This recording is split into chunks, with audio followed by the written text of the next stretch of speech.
saudaraku, sampai bertemu kembali di acara ibadah online kita, channel GBI Grand Resident. Pada hari yang indah ini, kita akan mulai ibadah online kita.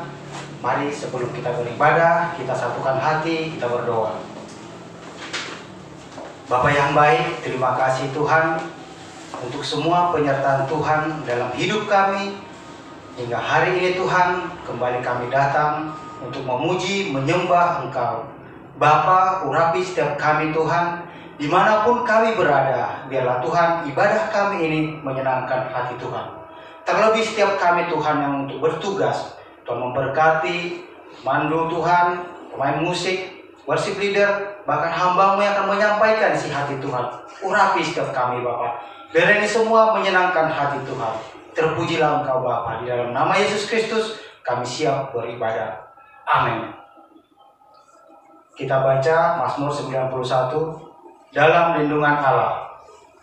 Orang yang duduk dalam lindungan yang maha tinggi dan bermalam dalam naungan yang maha kuasa akan berkata kepada Tuhan, tempat perlindunganku dan tubuh pertahananku, Allahku yang kupercayai. Sungguh dialah yang akan melepaskan engkau dari jerat penangkap burung, dari penyakit sampar yang busuk. Dengan kepaknya ia akan menudungi engkau. Di bawah sayapnya engkau akan berlindung. Kesetiaannya ialah perisai dan pagar tembok. Engkau tak usah takut terhadap kedahsyatan malam, terhadap panah yang terbang di waktu siang, terhadap penyakit sampar yang berjalan di dalam gelap, terhadap penyakit menular yang mengamuk di waktu petang. Walau 1.000 orang rebah di sisimu dan 10.000 di sebelah kananmu, tetapi itu tidak akan menimpamu. Engkau hanya menontonnya dengan matamu sendiri dan melihat pembalasan terhadap orang-orang fasik. Sebab Tuhan ialah tempat perlindunganmu, yang maha tinggi telah kau buat tempat perteduhanmu. Malapetaka tidak akan menimpa kamu, dan tulah tidak akan mendekat kepada kemahmu. Sebab malaikat-malaikatnya akan diperintahkannya kepadamu untuk menjaga engkau di segala jalanmu. Mereka akan menatang engkau di atas tangannya, supaya kakimu jangan terantuk kepada batu. Singa dan ular tedung akan kau langkahi. Engkau akan menginjak anak singa dan ular naga. Sungguh hatinya melekat kepadaku, maka aku akan meluputkannya. Aku akan membentenginya, sebab ia mengenal namaku. Bila ia berseru kepadaku, aku akan menjawab. Aku akan menyertai dia dalam kesesakan. Aku akan meluputkannya dan memuliakannya. Dengan panjang umur akan kukenyangkan dia, dan akan kuperlihatkan kepadanya keselamatan daripadaku. Puji nama Tuhan.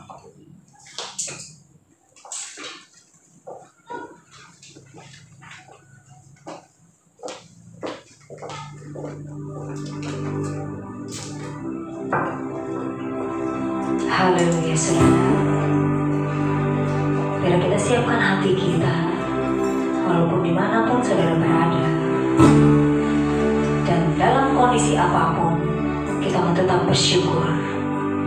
Saat ini baik saudara yang masih mengikuti ibadah online, kita mau tetap sungguh-sungguh di dalam Tuhan. Terima kasih Tuhan. Terima kasih atas kebaikan-Mu, dan kami mau tetap bersyukur. Karena dengan apa dapat kami balas segala kebaikan-Mu dalam hidup kami, selain kami datang kepadamu dengan hati penuh ucapan syukur. Haleluya.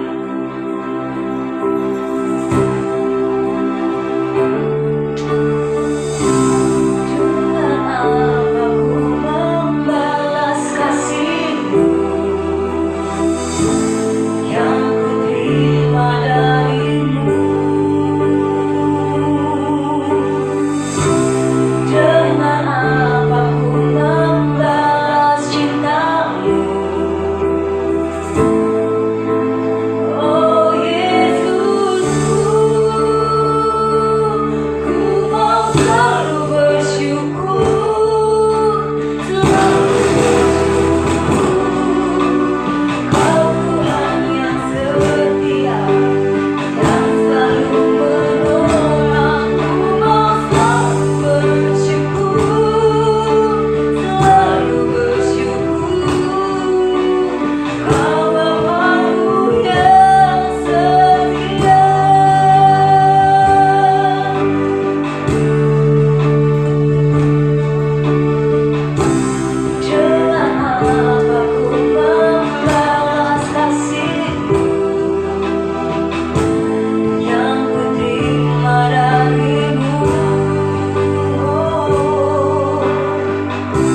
Shalom saudara, selamat hari Minggu. Voice of Pentecost hari ini akan membahas mengenai prophetic preaching atau khotbah profetik. Khotbah profetik adalah khotbah yang disampaikan dalam hadirat, pengurapan, dan kuasa Roh Kudus agar kita dapat melakukan kehendak Tuhan di zaman now. Pada kondisi demikian, seorang pengkhotbah dapat menangkap pesan dan tuntunan khusus dari Tuhan melalui Roh Kudus untuk dilakukan pada saat tertentu. Dengan demikian, ada 3 unsur minimal yang harus dipenuhi dalam khotbah profetik. Pertama, hadirat, pengurapan, dan kuasa Roh Kudus. Khotbah profetik bukanlah khotbah asal-asalan tanpa arah, tujuan, dan dasar yang tidak jelas. Seorang hamba Tuhan yang berada dalam hadirat, pengurapan, dan kuasa Roh Kudus dimungkinkan untuk menangkap pesan profetik dari Tuhan untuk diperkatakan kepada umatnya. Seseorang yang mungkin bukan dari golongan Pentakosta dan tidak mempercayai bahwa karunia-karunia Roh Kudus masih ada di zaman sekarang ini, mungkin tidak sependapat dengan konsep khotbah profetik ini.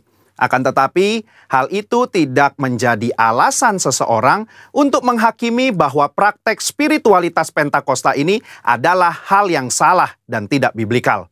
Kedua, petunjuk atau arahan Tuhan. Di dalam Kisah Para Rasul 1 ayat 2, dikatakan bahwa sampai pada hari ia terangkat, sebelum itu ia telah memberi perintahnya oleh Roh Kudus kepada rasul-rasul yang dipilihnya. Ini merupakan gambaran bahwa insan Pentakosta juga dapat menerima perintah dan tuntunan Tuhan melalui Roh Kudus. Dalam ayat ini tidak dikatakan bahwa Tuhan Yesus memberi perintah kepada murid-murid melalui firman Tuhan yang tertulis, melainkan melalui Roh Kudus. Hal inilah yang mendasari bahwa pengkhotbah Pentakosta cenderung membawa dimensi yang baru ke dalam persiapan khotbah, yaitu dengan menafsirkan ayat demi ayat di dalam konteks Alkitab dan tuntunan Roh Kudus untuk pendengar di zaman now. Yang ketiga, kehendak Tuhan pada zaman now. Ciri khas dari khotbah profetik adalah bagaimana memaknai firman Tuhan yang tertulis menjadi tuntunan Roh kepada jemaatnya di setiap zaman. Kita percaya firman Tuhan berlaku dan aplikatif dalam setiap kondisi dan situasi. Nah, hal ini membutuhkan kepekaan dalam mendengarkan suara Roh Kudus atas apa yang Tuhan sedang katakan. Sebagai contoh, di dalam 2 Samuel 5 ayat 17-25, Daud sedang berperang dengan orang Filistin. Sebelum Daud maju berperang, dia bertanya kepada Tuhan untuk strateginya. Dan Tuhan menjawab, majulah. Maka Daud maju dan memukul kalah di tahap pertama. Lalu beberapa ayat setelahnya, orang Filistin mau melawan lagi. Dan apa kata Tuhan? Sekarang kata Tuhan, bukan majulah, melainkan janganlah maju, tetapi buatlah gerakan lingkaran sampai ke belakang mereka. Inilah yang dikatakan orang Pentakosta ketika kita menekankan khotbah profetik yang mengikuti tuntunan Roh. Kalau Daud tidak bertanya dan mendengarkan Tuhan pada serangan yang kedua, bisa jadi dia kalah karena berasumsi strategi Tuhan sama dengan yang pertama. Umat Tuhan di zaman now juga harus peka dan dengar-dengaran dengan suara Roh, apa yang menjadi tuntunannya hari demi hari dan minggu demi minggu.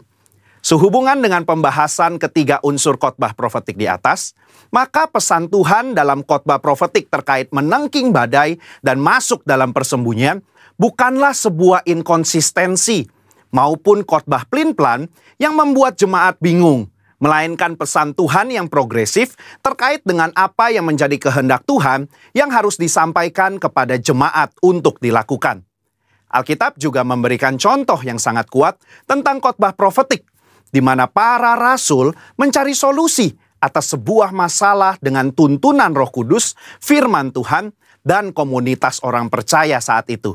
Di dalam Kisah Para Rasul 15, di sana sedang terjadi masalah di gereja mula-mula, di mana orang non-Yahudi diminta untuk disunat dan mengikuti hukum Musa. Apa yang para pemimpin lakukan di dalam memutuskan hal tersebut? Kisah Para Rasul 15 ayat 15-17, Yakobus mengutip firman Tuhan dari Amos dan dia menafsirkan ayat tersebut menurut konteks pada zaman itu dengan menyederhanakan ratusan hukum Taurat menjadi beberapa hal saja, yaitu tidak boleh makan makanan yang dipersembahkan kepada berhala, jauh dari percabulan dan daging binatang yang mati dicekik, dan dari darah. Ketika mereka mengirim keputusan itu kepada gereja-gereja, itu adalah keputusan Roh Kudus dan keputusan kami. Ini adalah contoh nyata dari khotbah profetik yang menjawab masalah.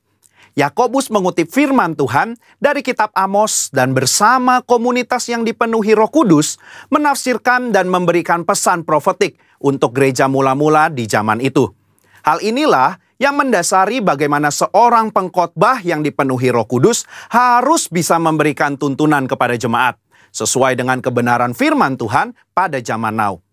Kesimpulannya, khotbah profetik merupakan khotbah yang dihasilkan dari pengkhotbah yang berada dalam hadirat, pengurapan, dan kuasa Roh Kudus, di mana kondisi tersebut memungkinkan seorang pengkhotbah untuk mendapatkan tuntunan, arahan, dan pesan khusus dari Tuhan melalui Roh Kudus.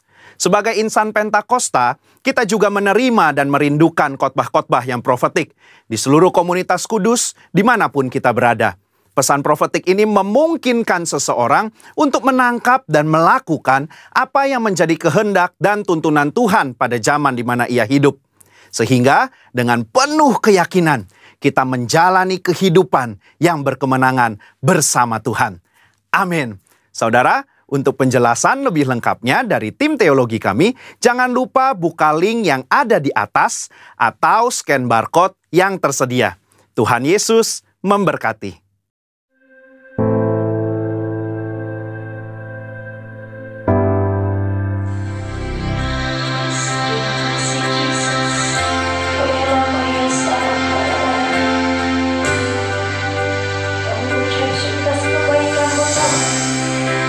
Firman Tuhan,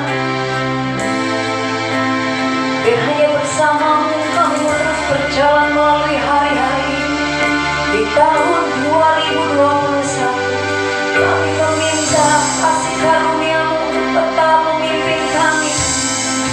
Karena bila Engkau tak beserta kami, kami tak mau berjalan Tuhan. Karena kami perlu pimpinan-Mu dalam kehidupan kami. Terima kasih Tuhan Yesus, terima kasih Yesus.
membawa kebahagiaan, rancangan membawa kebaikan, rancangan memberikan damai sejahtera. Kami mau terima itu Tuhan. Kami mau terus berkata bahwa Tuhan sungguh teramat baik dalam hidup kami. Terima kasih Yesus. Kami percaya Tuhan, mungkin saat ini kami beban berat, Engkau memberikan kelegaan, Engkau memberikan kelepasan. Saat kami yang penuh dengan rasa sakit di sekujur tubuh kami, Engkau memberikan kami kesembuhan di dalam nama Yesus. Saat kami Tuhan, kami merasa letih lesu, kami gak kuat lagi, Tuhan beri penghiburan, Tuhan memberi kekuatan dan sukacita yang daripada surga ada di setiap hidup kami dan setiap rumah-rumah. Tuhan memberkati, Tuhan memberkati kehidupan kami. Biar setiap kami yang beribadah online bersepakat, bersehati, Tuhan hadir di dalam rumah kami. Terima kasih Tuhan Yesus, terima kasih Bapa. Kami lebih lagi bersorak-sorak meninggikan nama Yesus Kristus. Sebab Engkau Allah yang layak dipuji, Engkau Allah yang layak disembah. Mari saudara siap memuji memuliakan Tuhan. Kita sama-sama katakan amin, haleluya. Bagaimana saudara kabarnya? Luar biasa, karena Tuhan kita luar biasa. Biar kita menaikkan pujian, biar bumi akan berlalu. Namun kasih setia Tuhan tidak akan pernah berlalu bagi kehidupan kita. Saudara tetap semangat, tetap memuliakan Tuhan. Haleluya.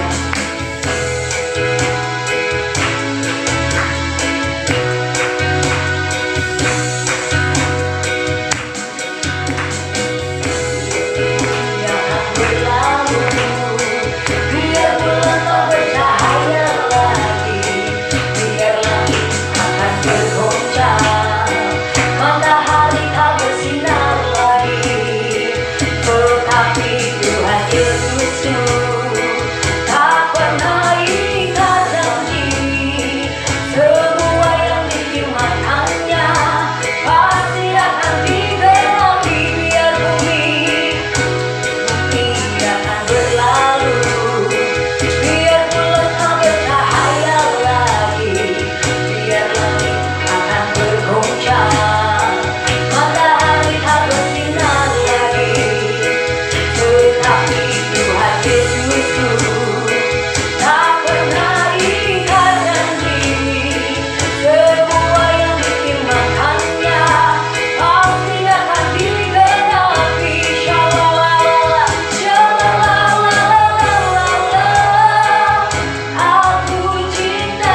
mempersiapkan hati kita, namun sebelumnya kita akan mendeklarasikan Pentakosta ketiga.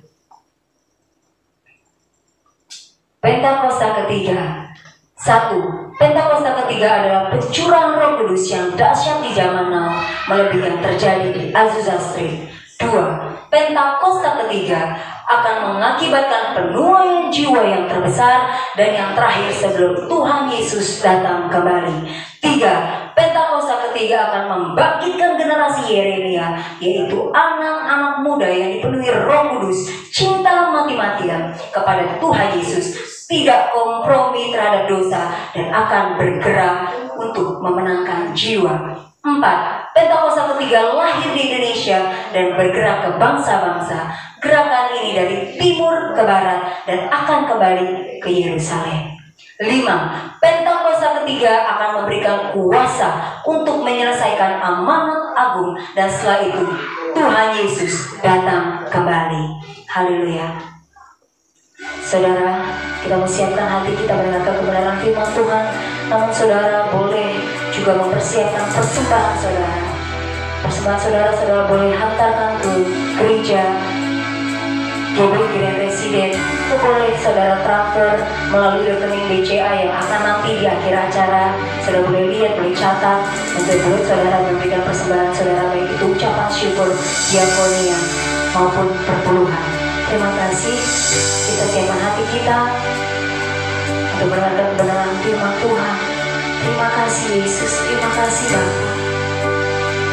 Kami percaya Tuhan, kami hidup karena kami percaya kepada Tuhan, karena Kau memberikan janji-janji setia buat pengharapan kami, yaitu kami punya Tuhan yang besar.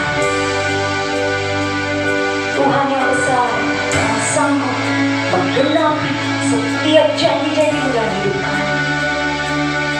Terima kasih. Haleluya Jesus. Haleluya Jesus. Ku hidup karena percaya Kau yang berjanji setia. Berharap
Bapa yang baik, buat keberadaan kami hari ini, untuk ibadah kami hari ini ya Bapa. Kami percaya dimanapun kami berada, kami percaya lewat pujian penyembahan kami, Tuhan pasti disenangkan. Bahkan sebentar kami akan duduk diam, belajar mendengarkan firman Tuhan. Urapi kami Bapa, urapi hamba, pakai hamba lebih dahsyat lagi. Urapi mulut bibir lidah hamba, agar setiap perkataan yang keluar dari dalamnya bukan semata-mata dari hamba, tetapi di dalamnya Roh-Mu yang bekerja, sehingga setiap kami yang mendengar, kami dapat mengerti apa yang menjadi rencana Tuhan atas kehidupan kami. Terima kasih Bapa yang baik, Engkau Bapa yang sungguh besar. Terima kasih Bapa. Dalam nama Tuhan Yesus, kami siap mendengarkan firman Tuhan. Yang percaya sama-sama kita katakan, amin. Shalom. Apa kabarnya ini?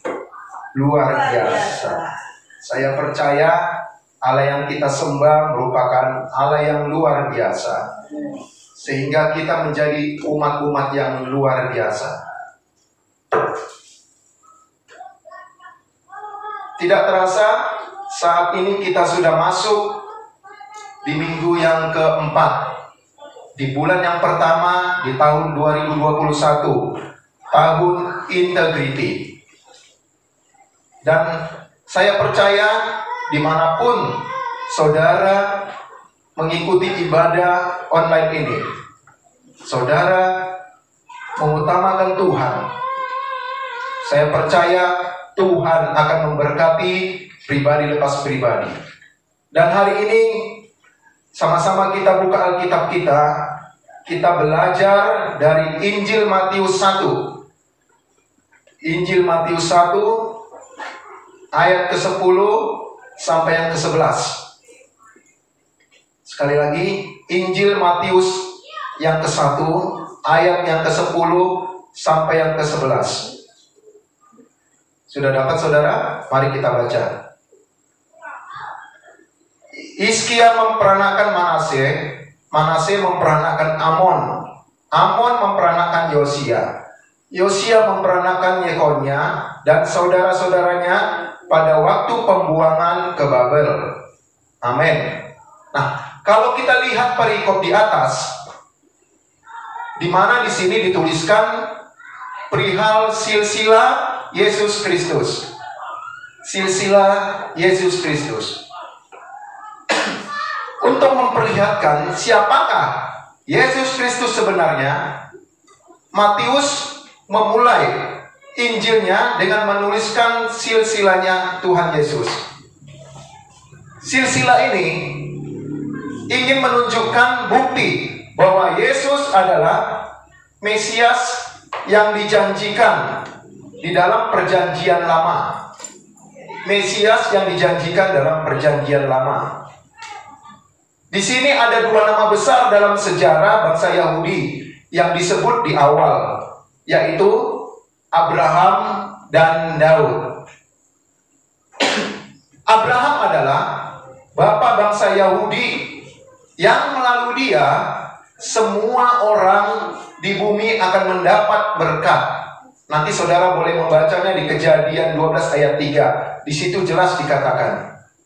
Dan Daud adalah raja Israel yang sangat terkenal dan diseganin. Nah, silsilah ini melibatkan 46 nama yang hidup dalam kurun waktu 2000 tahun. Ya, jika saudara nanti membaca sampai ayat yang terakhir yang ke-17, semuanya merupakan nenek moyang daripada Tuhan Yesus. Dengan aneka pengalaman, kerohanian maupun kepribadian, di antara nenek moyang Tuhan Yesus ada yang menjadi pahlawan iman seperti Abraham, Ishak, Rut, dan Daud. Namun ada juga yang mempunyai masa lalu yang kelam. Seperti minggu kemarin mungkin saudara mendengarkan firman-Nya, yaitu Rahab dan Tamar. Rahab dan Tamar disebut memiliki masa lalu yang kelam. Kalau kita lihat bagaimana pembacaan kita tadi, yakni disebutkan seorang raja yang saleh, yaitu bangsa Yehuda, yaitu pertama itu adalah Hizkia. Nah, jika saudara membaca Hizkia, di sini dia memerintahkan selama 29 tahun lamanya pada saat Yesaya menjadi nabi di Yehuda.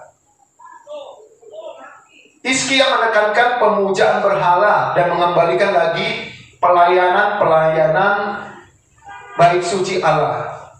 Bahkan di sini dituliskan ya di kitab 2 Raja-Raja, Hizkia melakukan apa yang baik, yang jujur, yang benar di hadapan Tuhan. Hizkia mencari Tuhan, ia melayani Tuhan, melaksanakan Taurat dengan segenap hati, sehingga segala usahanya dibuatnya berhasil. Saudara boleh membaca di 2 Tawarik 31 ayat 20 sampai 21. Hizkia diberikan Tuhan atau umurnya dipanjangkan Tuhan menjadi 15 tahun lagi. Padahal sebelumnya Tuhan menetapkan bahwa Hizkia tidak akan sembuh lagi dari penyakitnya, atau bisa dikategorikan dia akan mati. Namun karena mendengar itu, seruan doanya dan air mata yang tumpah karena kepedihan didengarkan oleh Tuhan. Maka Tuhan mengubah rencananya atas hidup Hizkia. Nah, saudara kekasih dalam nama Tuhan Yesus, kita harus pahamin bahwa doa Hizkia itu bukan asal-asal yang terucap, bukan sembarangan doa yang terucap, namun doa yang tulus, yang keluar dari dalam hatinya. Sebagaimana dirinya hidup di hadapan Tuhan, ia meminta kepada Tuhan, memperoleh kesembuhan kepada Tuhan. Nah, sering sekali kita mengalami suatu masalah seperti yang dihadapi oleh Hizkia, yaitu sakit penyakit. Semua dokter, semua tim paramedis sudah memvonis kita tidak ada obat, tidak ada kesembuhan kecuali mukjizat yang terjadi. Apa yang kita lakukan? Kita belajar dari Hizkia. Kita datang kepada Tuhan, kita merendahkan diri kepada Tuhan, kita menangis di kakinya Tuhan. Tetapi tadi seperti yang saya katakan, doanya bukan asal-asalan, tetapi kita berdoa dengan tulus, meminta kepada Tuhan mukjizat, kesembuhan seperti Hizkia. Tuhan merubah rencananya, di mana Tuhan sebutkan bahwa Hizkia tidak akan sembuh lagi dan dia akan mati. Tetapi ia diperpanjang usianya menjadi 15 tahun lagi. Dan Hizkia meninggal di usia 54 tahun. Kemudian ia digantikan oleh putranya, yaitu Manase. Manase menjadi raja atas kerajaan Yehuda. Saat itu usia Manase itu 12 tahun. Manase memimpin atau menjadi raja selama 55 tahun memerintah di Yerusalem. Saudara kekasih dalam nama Tuhan Yesus, Manase bertindak lebih jahat dari orang-orang Kanaan yang Tuhan singkirkan. Nanti saudara boleh baca di 2 Raja-Raja 2 Raja-Raja ayat 21 ya, 11 sampai 16. Ia banyak melakukan kejahatan dengan membunuh banyak sekali orang yang tidak bersalah. Bahkan Manase ternyata adalah penyembah berhala yang lebih rusak dari kakeknya, yaitu Raja Ahaz. Ia melakukan segala penyembahan berhala dengan penghinaan kepada Tuhan, karena ia mendirikan patung berhala dan mezbah untuk berhala di baitnya Allah. Saudara kekasih dalam nama Tuhan Yesus, apa yang dilakukan oleh Tuhan? Manase dihukum Tuhan karena dosa-dosanya. Tuhan mengirimkan orang Asyur untuk menangkap Manase dan membelenggu, bahkan menyeret dia dengan kaitan ke Babel.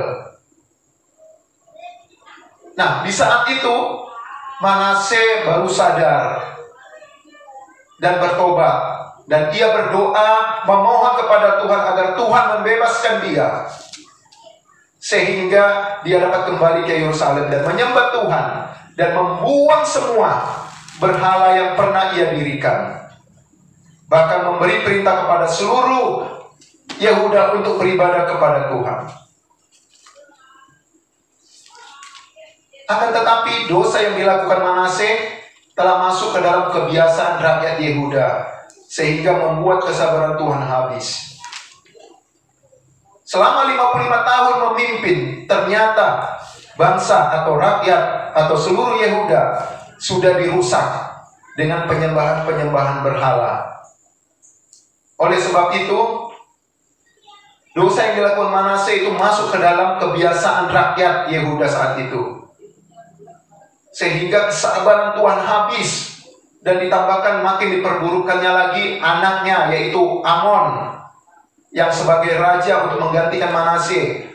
Sama jahatnya, ia bertindak jahat seperti Manase. Tetapi Amon hanya memerintah kurang lebih 2 tahun. Setelah itu ia dibunuh. Terjadilah pembunuhan raja oleh rakyatnya.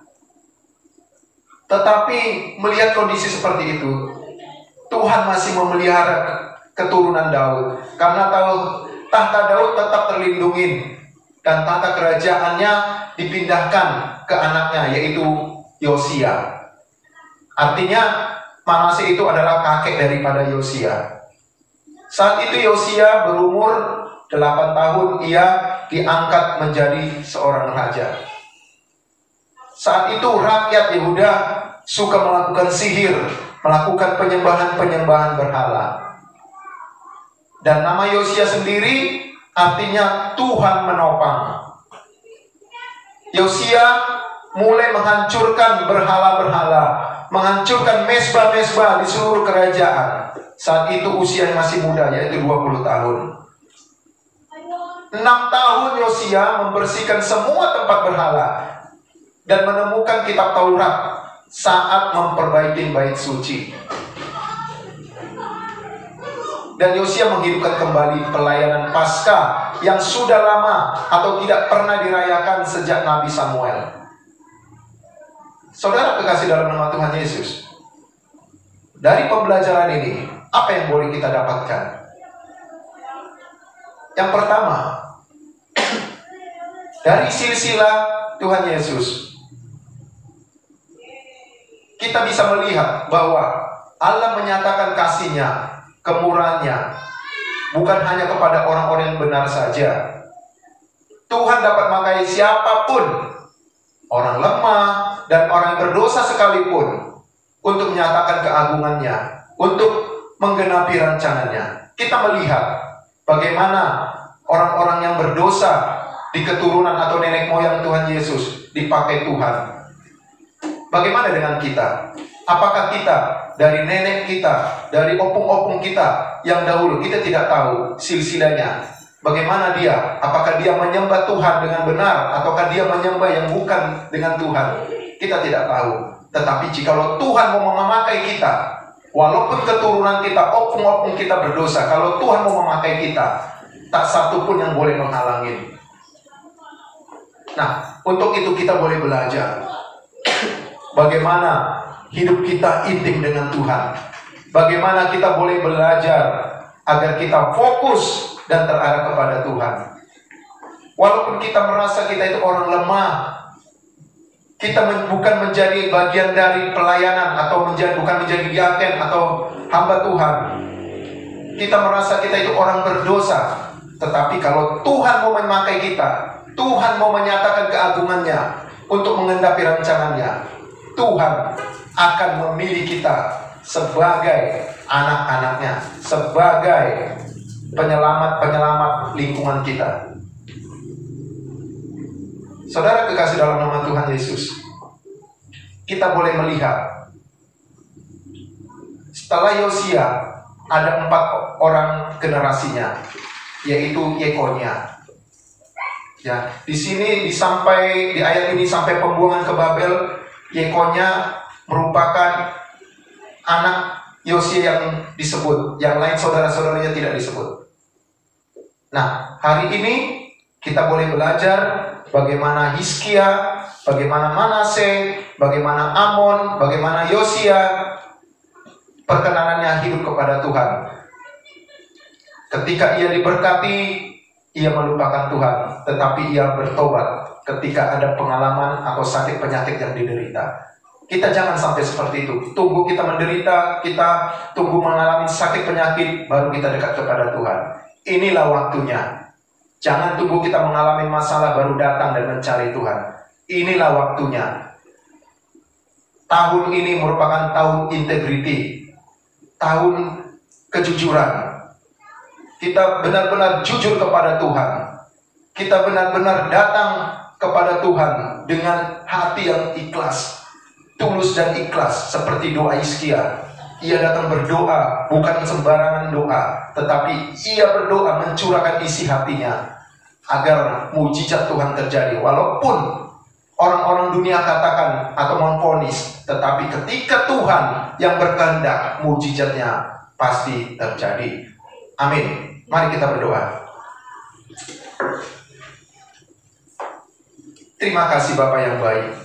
Engkau Allah yang luar biasa dalam kehidupan kami. Ajar kami ya Bapa mengerti akan silsilah daripada Tuhan Yesus. Apa yang menjadi rencana Tuhan atas kehidupan kami. Engkau yang memilih kami ya Bapa, bukan kami yang memilih Engkau. Biarlah Engkau sendiri akan memakai kami ya Bapa menjadi saluran berkat Tuhan atas keluarga kami, atas orang-orang di lingkungan kami. Terima kasih Bapa. Beri kami roh pengertian agar kami mengerti apa yang menjadi rencanamu. Terima kasih Tuhan Yesus. Terpujilah namamu. Dalam nama Tuhan Yesus kami sungguh mengucap syukur. Haleluya. Amin.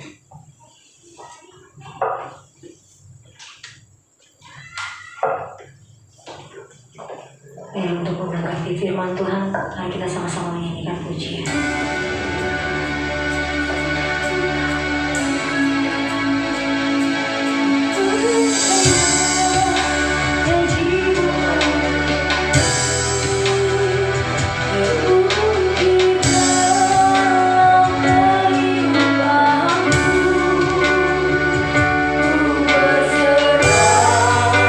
Di dalam kekuatan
Warta Sepekan Minggu 24 Januari.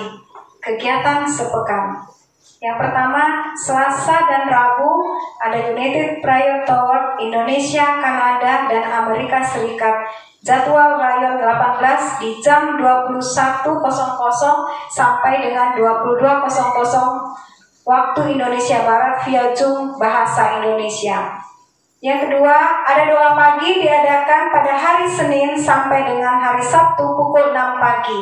Bagi Bapak Ibu yang membutuhkan dukungan doa, silakan menghubungi Bapak Andi Markus. Dan yang berikut, hari Jumat ada full integrity lewat Zoom. Untuk ID dan paspor akan diinformasikan di grup gereja Grand Residence. Sekian warta sepekan, Tuhan Yesus memberkati. Kita akan mengakhiri ibadah online kita pada hari ini. Kita mau berdoa Tuhan untuk mendengarkan firman-Mu Tuhan. Kami percaya Bapa, firman yang kami dengarkan tidak akan berlalu begitu saja. Kami bersyukur Bapa, kalau saat ini kami sudah diingatkan, kami sudah diajarkan untuk mau lebih lagi mengerti, untuk mau belajar akan silsilah Tuhan Yesus. Terima kasih Tuhan Yesus, kalau Tuhan kembali mengajarkan kepada kami untuk kami mau mengerti siapakah Tuhan kami itu. Kami percaya Bapa, firman itu hidup, firman itu berkuasa dalam hidup kami, yang mampu memberikan kehidupan kepada kami, yang mampu supaya kami menjadi lebih lagi seperti Engkau, memiliki karakter seperti Engkau Tuhan Yesus. Mampukan kami Tuhan sebagai pelaku-pelaku firman-Mu. Berkati Tuhan hamba-Mu yang Tuhan percayakan sebagai memberitakan firman pada hari ini. Tuhan pakai lebih dahsyat lagi.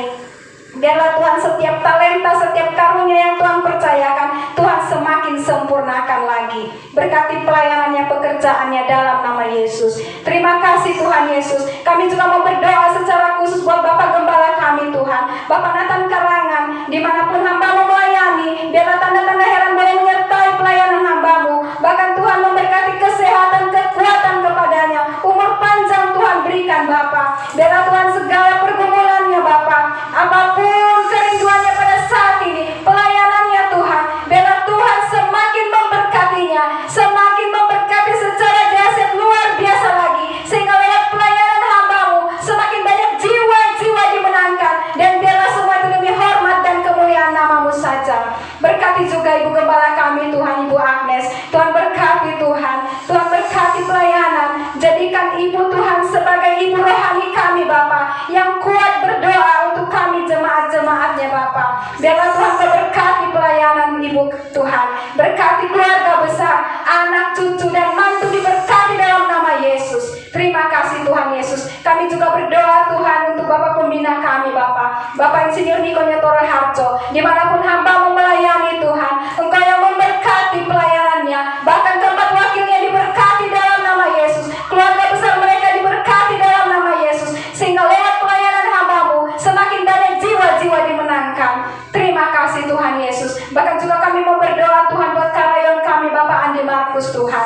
Kami percaya Tuhan, kalau Pak Andi Tuhan tetapkan untuk berada di tengah-tengah kota Bekasi. Kami percaya lewat pelayanan Pak Andi, Bekasi dimenangkan, Bekasi dipulihkan, Bekasi akan menjadi kota yang makmur, Bekasi menjadi kota yang akan takut akan Tuhan. Bahkan lewat pelayanan hamba-Mu Pak Andi, Bekasi semakin dimuliakan Bapak. Terima kasih Tuhan Yesus. Akan banyak jiwa-jiwa dimenangkan lewat pelayanan hamba-Mu Bapa. Terima kasih Tuhan Yesus. Saat ini Tuhan, kami mengangkat tangan kami Bapa. Kami mau berdoa buat bangsa kami Tuhan. Engkau melihat bangsa kami pada saat ini Bapa. Begitu banyak musibah yang terjadi atas bangsa kami, khususnya di awal tahun ini Tuhan Yesus. Kami percaya apapun yang terjadi atas bangsa kami, semua atas izin Tuhan untuk mendatangkan kebaikan bagi kami yang percaya dan mengasihi Engkau Bapa. Berkati bangsa kami, layak bangsa kami, pulihkan bangsa kami Tuhan Yesus. Secara khusus kami mau berdoa Tuhan buat para pemimpin dari bangsa kami, Bapak Presiden Tuhan, Tuhan berkati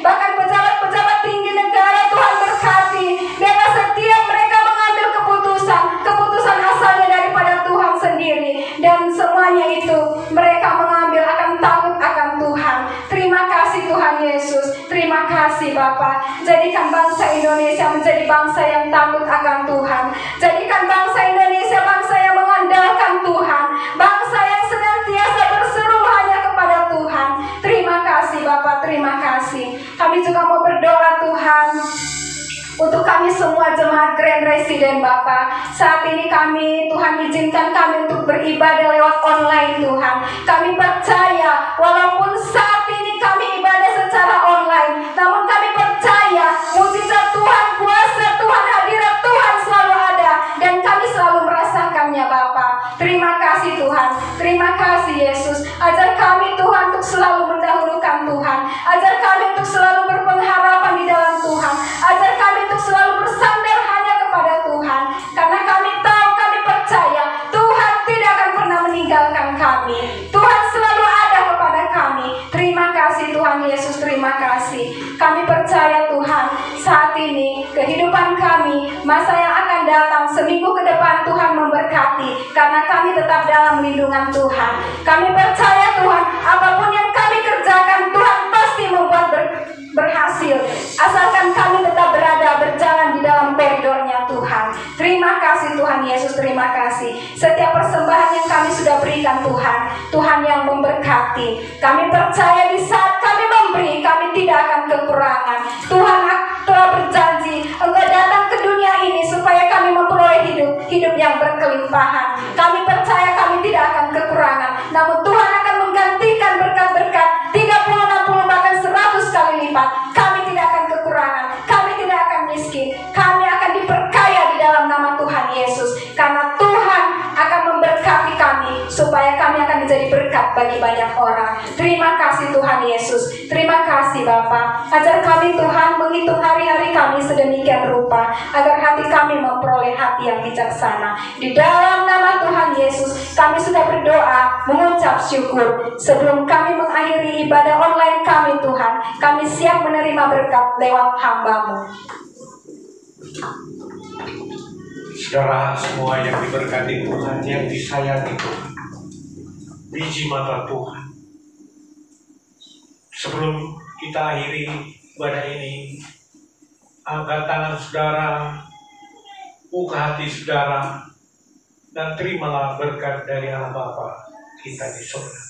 Anugerah yang berlimpah-limpah, kasih karunia, rahmat damai sejahtera di dalam putranya Yesus Kristus, dan persekutuan yang manis, penyertaan, tuntunan dari Allah Roh Kudus turun atasmu pada saat ini, dan akan menyertai engkau sampai Maranatha, Tuhan Yesus datang kembali. Engkau akan dituntun, engkau akan diberkati, dan apapun yang kau perbuat di dalam namanya, engkau akan berhasil. Di dalam nama Tuhan Yesus, kita yang sudah terima berkat Tuhan dan percaya, sama-sama katakan amin. Amin. Kasih Tuhan